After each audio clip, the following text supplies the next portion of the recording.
Bienvenidos a Somos Brückenbauer, Somos Puentes, un programa de podcast que visibiliza las historias de expertos retornados pertenecientes al programa PMD, Programa de Migración y Diáspora de la GIZ.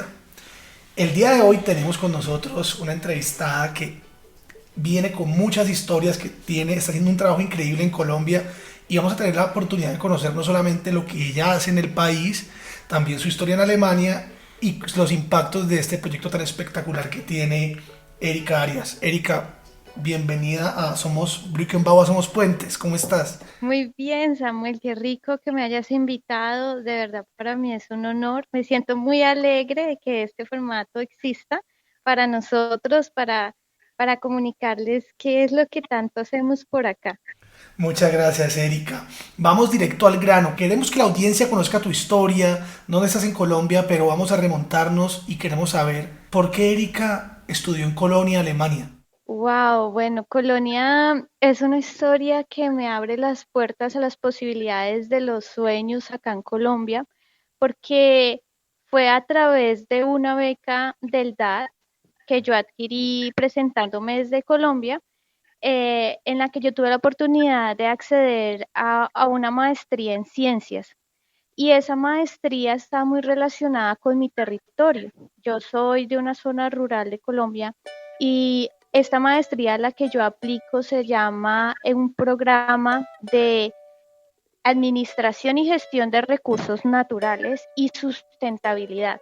Entonces, básicamente, cuando ellos abren esta oferta y yo aplico y fuera de eso me dan acceso a una beca en Colonia, es que yo puedo desarrollar todos mis conocimientos, adquirir todos mis conocimientos, sobre todo todos esos avances tecnológicos para medir la ruralidad de zonas veredales tan apartadas en Colombia y bueno, pues fue así que ellos empezaron a moldear, digamos, todo esto que está sucediendo actualmente acá en mi territorio. Qué interesante.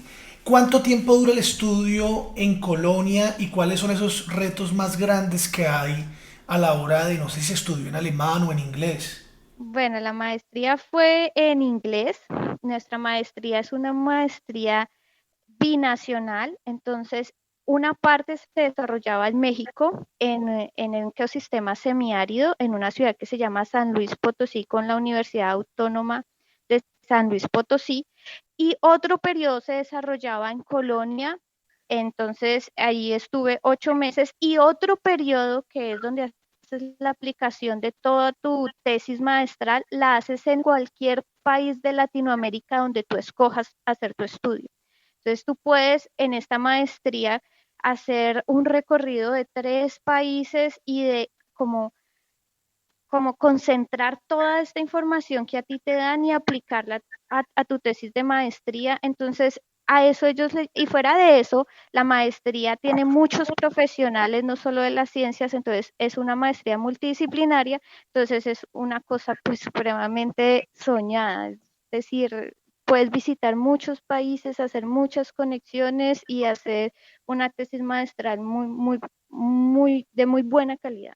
Erika, contémosle a la gente en qué estás ahora, qué está pasando en la vida de Erika, en la vida laboral. Bueno, este programa del PMD es muy precioso porque una vez yo termino mis estudios maestrales, que fue en el año del 2019, a finales, en agosto del 2019, yo sustento mi tesis y retorno al país. Entonces, en la Universidad de Alemania, eh, en la Universidad Técnica de Ciencias de Alemania, nosotros recibimos una charla por parte del grupo SIM y ellos nos hablaron de esta posibilidad. Cuando yo llegué a Colombia, toqué las puertas de este programa y nuestra coordinadora en este momento, que era Mónica Gutiérrez, estableció ese puente, tan bonito que es el nombre de este programa, ese puente entre este programa y la persona que llega de Alemania y me dice, mira, hay esta posibilidad. Entonces, una vez yo supe que era mucho más aterrizada la idea del programa, de una vez fui a la sociedad, a una organización de la sociedad civil que hay en Colombia muy fuerte, que lleva 30 años de trabajo en los territorios de Colombia, y le dije, miren, el programa PMD me abre las puertas para que yo pueda hacer un multiplicador de conocimientos con los procesos en los que ustedes están. Y fuera de eso, yo ya traía, pues, derivada de la tesis maestral, todo, pues, un mundo de ideas que yo quería aplicar en el territorio. Entonces, como que todo se configura y se integra para que pueda trabajar con la Confederación Agrosolidaria Colombia, que es esta organización que es sin ánimo de lucro que lleva 30 años trabajando en la economía familiar campesina de pequeños y medianos productores, artesanos, turismo rural y de conservación natural, y que tiene integrada más de 930 familias agroproductoras en Colombia. Entonces, yo ahí pude visibilizar que si yo llegaba a aplicar mis conocimientos y transferir esos conocimientos que había adquirido afuera, pues iba a tener un margen de amplitud grande a nivel nacional. ¿Siempre tuviste en mente volver a Colombia? Sí, sí. Sin embargo, cuando tú estás afuera lo dudas bastante, bastante, porque el entorno alemán es ese entorno en el que tú sientes una seguridad como mujer, un margen de liderazgo, de un conocimiento y como de un actor social respecto a, a ese ser como mujer que tú eres, ¿no?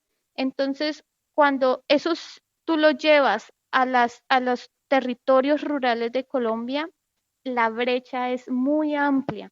Entonces, claro, cuando yo me veía allá, yo decía, wow, yo podría ser acá investigadora, asociarme a una universidad y no solo eso, en mi diario vivir, salir en una bicicleta a las 2 de la mañana y sentirme segura, recibir como tanto espacio democrático, inclusión, eso para mí era como wow, y de seguridad. Yo decía, bueno, ¿me quedo o me voy a seguir batallando por este deseo de llevar a mi territorio lo que yo aprendí acá? Entonces, no lo pensé de una. Sí me hizo dudar, aunque yo cuando inicié la maestría sabía que quería retornar, me hizo dudar estar allá. ¿Qué estrategias de pronto se pueden implementar, según tu experiencia, para eso, para el empoderamiento de la mujer, para que exista más seguridad en el campo laboral, en el campo personal, para que las mujeres se sientan de verdad valoradas en una sociedad como la nuestra? Bueno, yo creo que una de las más importantes es una inclusión en cualquier sector económico en el que se esté abriendo campo. Decir, llámese académico, laboral, eh, o inclusive desde las mismas bases sociales, es ese reconocimiento de que la mujer está aportando a construir una sociedad, y creo que muchas veces en eso se nos ha aislado, ¿no? Eh, Ver que hay unas masculinidades muy fuertes en las ruedas de negocios o presencias simplemente tan fuertes en temas de conferencias académicas científicas, o en la ruralidad que tú no encuentres mano de obra femenina o asociadas al campo. Yo creo que eh, hace mucho, hace falta mucho la integración de los trabajos y las ideas femeninas, y que no solamente se busque como ese desarrollo físico o esa predominancia masculina, que las voces que nos acompañan a nosotras son voces que ya nos hemos preparado y que les estamos tocando las puertas a este sistema para que nos permitan ser escuchadas, que estos cerebros que nosotros hemos estimulado tanto quieren acceder a estos sistemas y apoyarlos. No queremos competir, básicamente no es un tema de competencia, sino de inclusión. Y creo que es eso. Qué interesante. Trabajando en la Confederación Agrosolidaria de Colombia tienes un rol de directora técnica. Tú planeas, diseñas y ejecutas dinero para una granja de negocios sustentables en esta región de la Orinoquía. Cuéntanos de este trabajo. ¿Hace cuánto tiempo comenzó? ¿Cuánto tiempo llevas en el PMD implementando impactos aquí? Y cuéntanos también cuáles han sido los retos de tener un proyecto tan interesante, tan ambicioso también y que involucra a tanta comunidad del territorio. Bueno, este proyecto es muy, muy interesante porque se diseña en la medida en que voy adquiriendo experiencia académica, la tesis maestral diseña una parte de este proyecto, pero es cuando el PMDM abre las puertas que se diseña en su totalidad. La granja de negocios agrosustentables es un sitio geográfico, es decir, existe físicamente en el municipio de Monterrey Casanare, en una de las veredas, digamos, con el menor valor de uso de suelo, tanto por actividades asociadas a ella como la de la desvalorización del mismo. O sea, es decir, en el territorio de Monterrey es el lugar más económico donde están las veredas campesinas como más vulnerables y donde se relegó porque no se le veía una importancia ecosistémica a este lugar, a diferencia de los otros.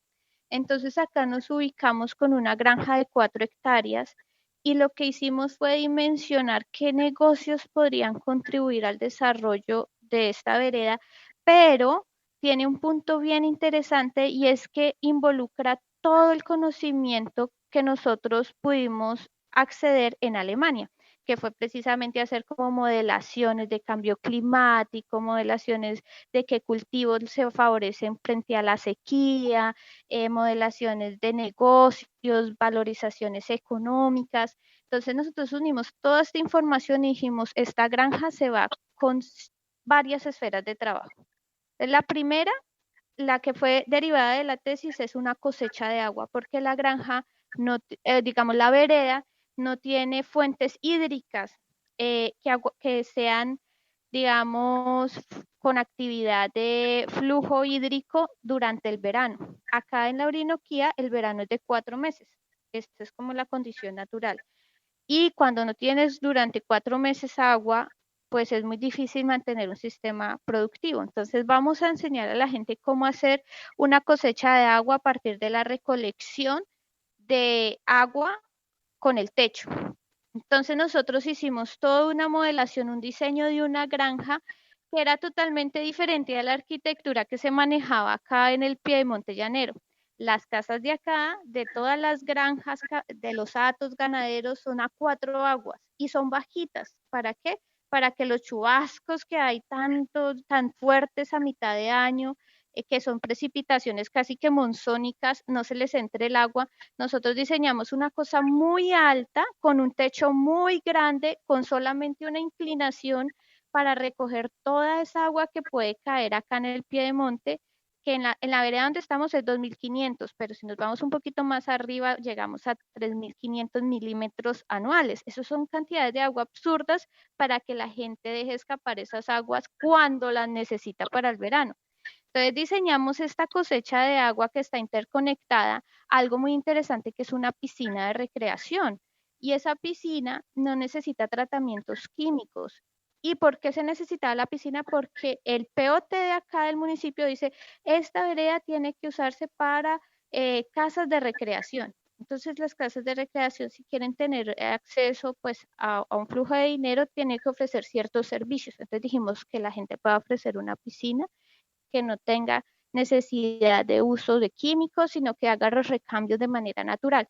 Y esa piscina la conectamos a un reservorio y ese reservorio, que es como un espejo de agua más abajo, porque aprovechamos la gravedad, alimenta todo el huerto orgánico que tenemos en la granja. Entonces ese es el primer modelo que diseñamos. Ya después dijimos, bueno, pero la gente necesita tener un cultivo y un cultivo que tenga un fuerte valor económico en el mercado. Entonces hay un amigo SIM, Juan Pablo Muriel, que está a cargo del proyecto Cardianats en Bichada, me dijo, mira, nosotros estamos cultivando marañón. Modelamos el marañón, esa especie para acá, para Monterrey, y dijimos, vamos a ver qué tal da. Y fíjate que precisamente en la franja donde está ubicada la granja, el cultivo de marañón es un cultivo propicio y que se adapta para las condiciones veredales.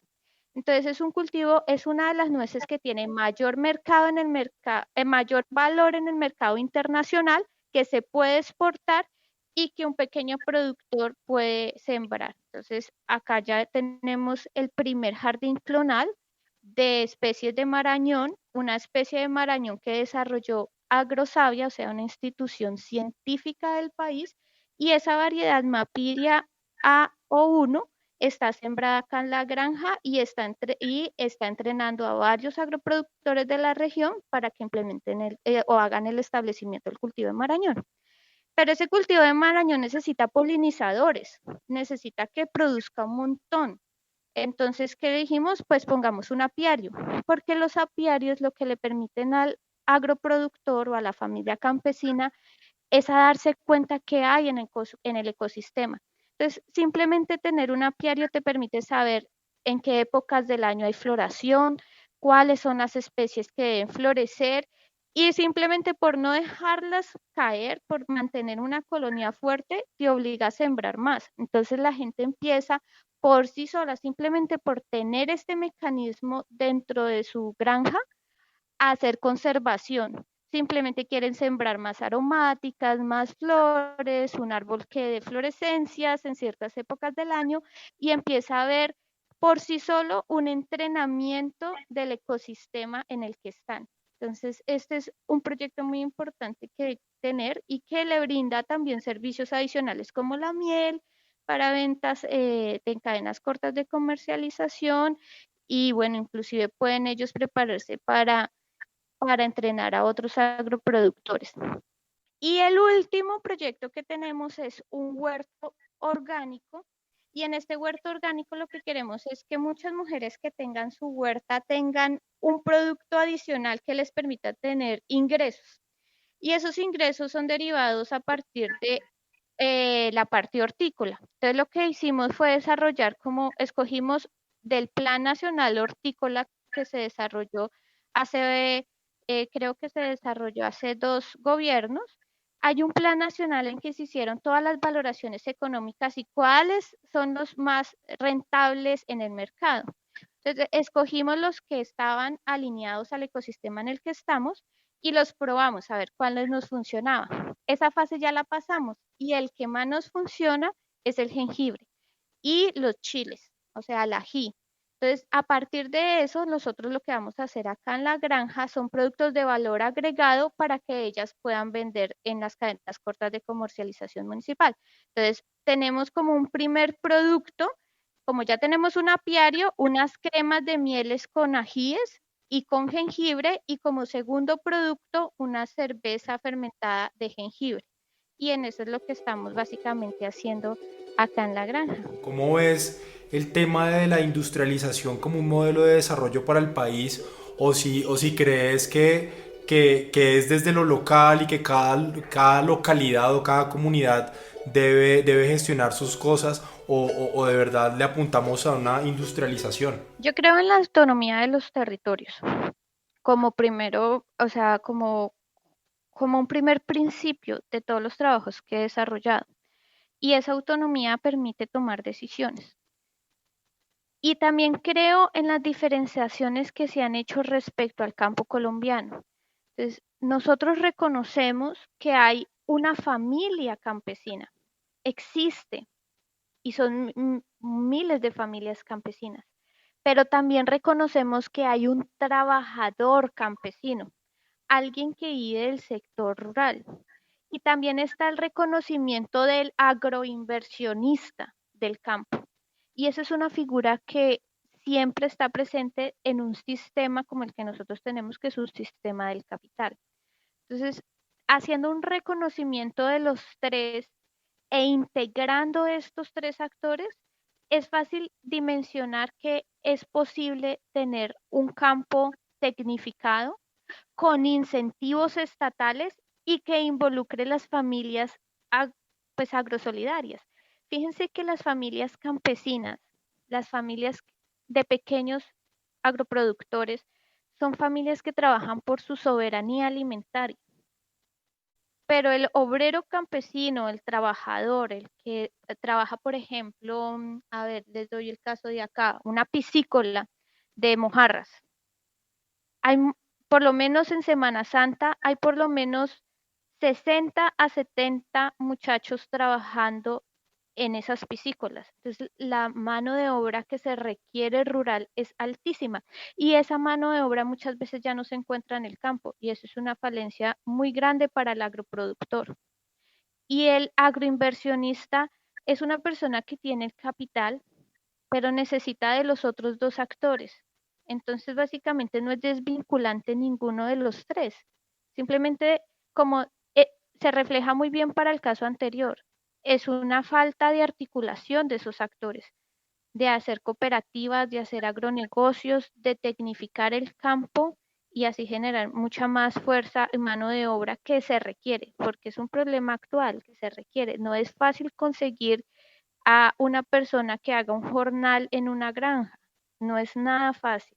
Entonces, o consigues personas muy adultas o muchachos que no están preparados. Entonces, eso no puede en ningún sentido resultar con una productividad y una utilidad como la que se busca para competir en los mercados existentes.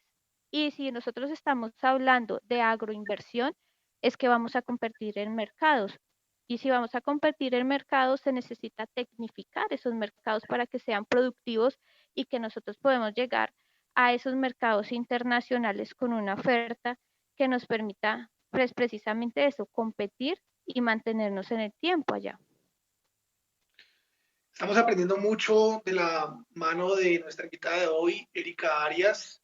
Erika, me surge la pregunta ya que nos contabas que te vas por aquí con el alcalde, por acá estás con la comunidad, sé que conoces muy bien todos los actores del territorio. Me gustaría profundizar un poquito más en esto.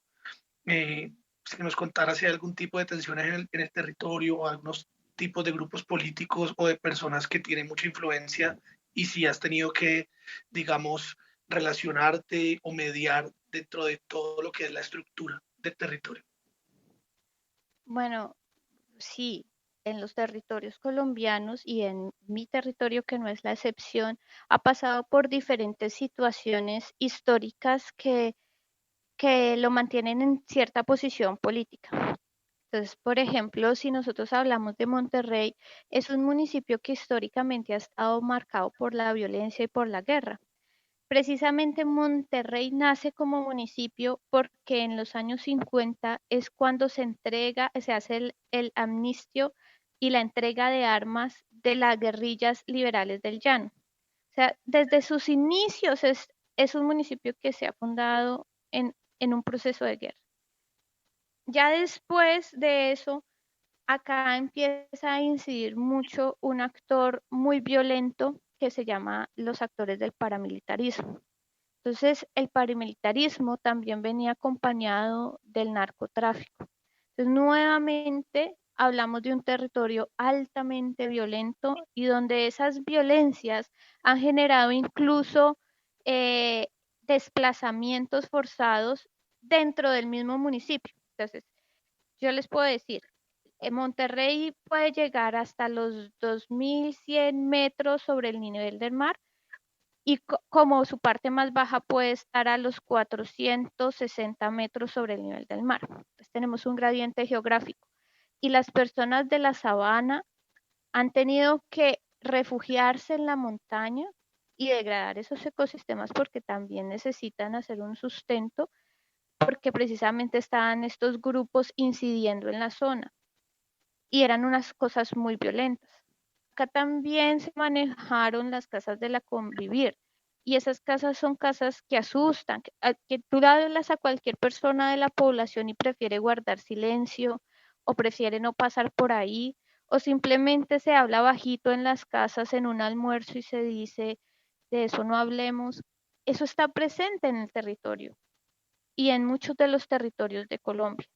Entonces, por ese contexto, ustedes ya se pueden imaginar que los grupos políticos dominantes son ciertos políticos mucho más conservadores. Entonces, claro, si hay una gran influencia de eso.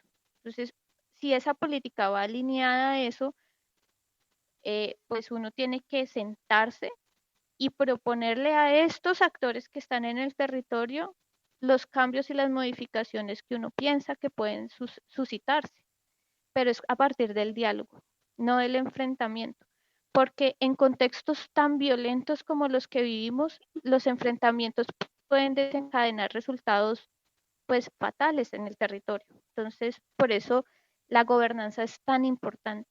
como mecanismo para poder articular nuevos procesos y procesos que hablen de naturaleza y de sustentabilidad.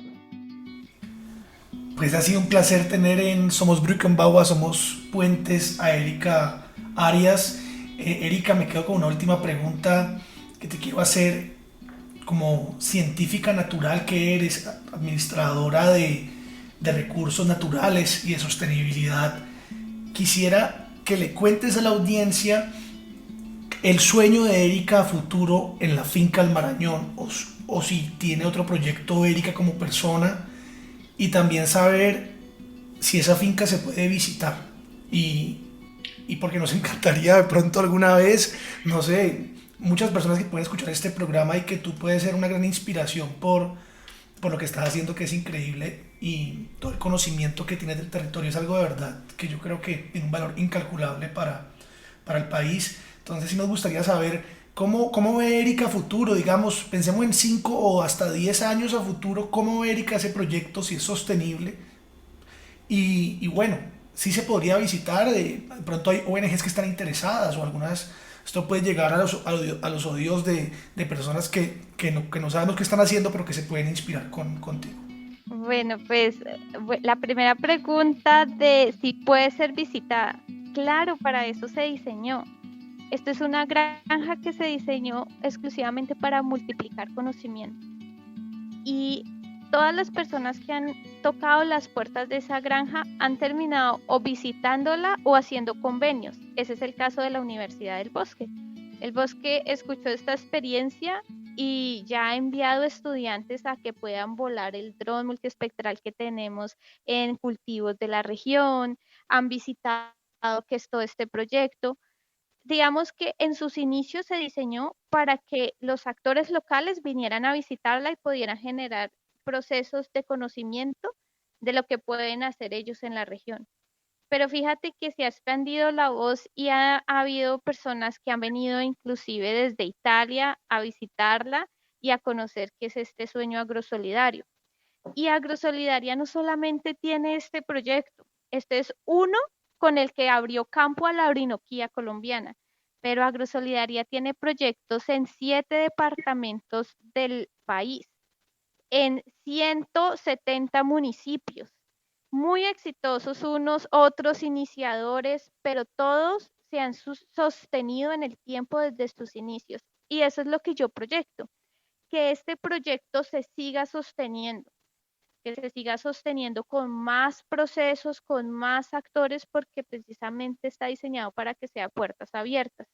Nosotros no diseñamos esto para que sea, como yo le digo a todas las personas que vienen acá, para que sea un lugar privado, vacacional, de las personas como entienden la ruralidad en la urbe, que es alquilemos una casa, vamos, hacemos un asado en la piscina y esa es su interacción con la naturaleza, no. Acá estamos diseñando una serie de procesos que les permitan a ellos llegar e interactuar con lo que es este ecosistema. Y así hay diferentes escuelas a nivel nacional con las que Agrosolidaria también quiere entrar a hacer una red de trabajo. Está Bosque Amazonía Emprende, está la Escuela de Agroecología Organismo en Cundinamarca, hay otra Escuela de Agroecología de Participación Política en Biotá, y esta red de escuelas que hablan de agroecología y de sistemas agrosustentables y que se basan en negocios también para que en los territorios hayan ingresos, yo creo que deberían estar involucrados en una red muy sólida a nivel nacional. Entonces yo creo que a eso le apunto, a que esta granja en 10 años pueda estar integrada a esta red nacional de escuelas y que los procesos puedan ser mucho, digamos, más multiplicadores, que lleguemos a niveles nacionales donde la gente conozca qué es todo esto que nos enseñaron en Alemania o en México, cuáles son sus aciertos y cómo lo podemos traer desde esos lugares que ellos ni se imaginan que podrían estar y traerlos acá y que ellos lo puedan ver en sus territorios. Esa tangibilidad de esta granja lo que me permite proyectar es que Ellos tienen acceso por fin a 30 años de uso de un dron que se lleva llevando en Holanda, que ellos ya lo pueden hacer en territorio. Que hay modelos de negocios de exportación como el que está haciendo Cardia y que no nos importó hacer una logística de más de 800 kilómetros por vía fluvial y terrestre y por las vías terciarias más remotas de la Orinoquía para que ellos tengan acceso a unas plantas o un material vegetal de alta calidad como el que está produciendo Agrosavia.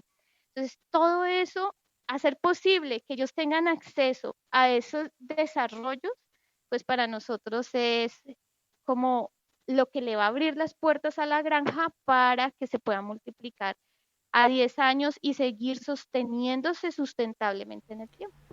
Ella es Erika Arias, una experta retornada del PMD que está haciendo la diferencia en nuestro país, más exactamente en Casanare.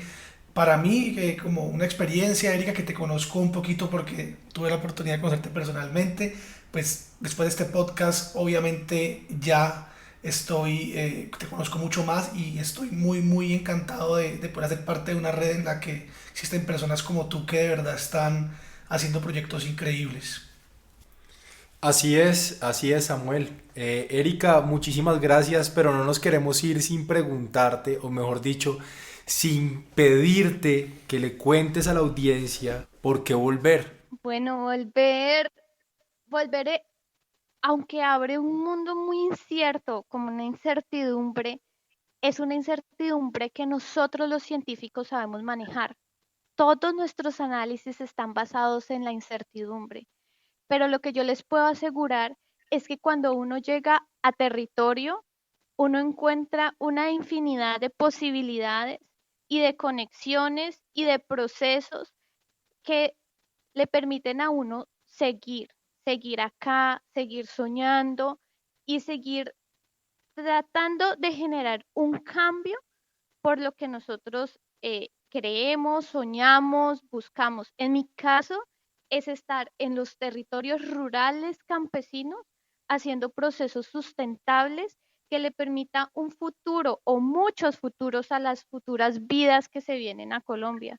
Porque en algún punto debemos haber seres que hemos sido altamente estimulados, capaces de llegar y generar esos cambios. Yo creo en esa capacidad que nos han dado esos estímulos y creo también en el amor que nosotros sentimos por nuestros territorios, por la querencia a la vida, por los amaneceres, los atardeceres, nuestras culturas, nuestros alimentos y nuestras soberanías.